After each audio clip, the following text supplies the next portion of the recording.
إذا ما قالني ربي أما استحييت تعصيني وتخفي الذنب عن خلقي وبالعصيان تأتيني فكيف أجيب.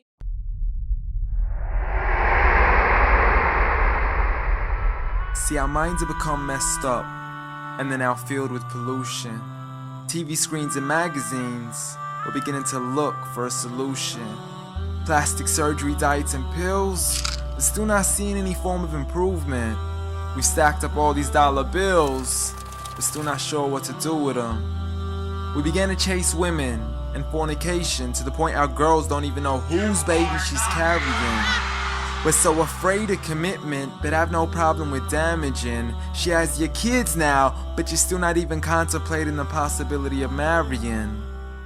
See, this is what happens when we neglected Allah's best examples. You called her Mary, we call her Maryam.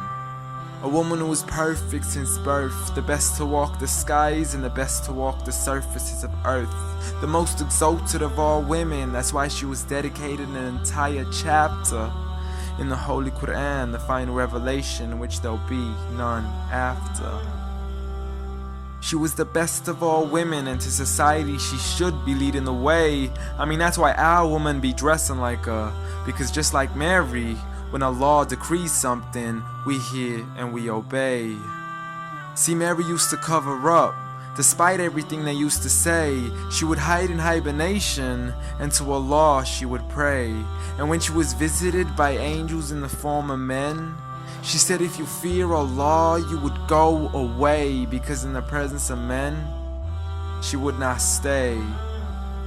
But anyways, today we're taught to be against segregation before in support of all forms of liberation. To free yourself from the clothes that only lead to your degradation. Why do you gotta cover your face for? We gotta see your identification.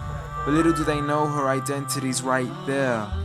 A woman who fears Allah and commits to her religious obligations. See, I respect all women too, because that's what my religion teaches. To lower your gaze when you're walking, there's no need to check out every second woman's features. There's no need to even shake another woman's hand, because in reality, there's only one reason why a guy would be pleased to meet you. And you could go ahead and deny it, but don't blame me for stating the obvious. When the pornographic industry is worth billions, you still don't see where the problem is? Sex is embedded into society to the point we'll exploit it to merely sell a car. So you can act like this is all new to you, but you know for a fact how innocent we really are. I mean, just look at the simplistic way we're taught to dress. It's like if you dress less, then you're destined for success. You then force your women into heels and have the nerve to say that we oppress.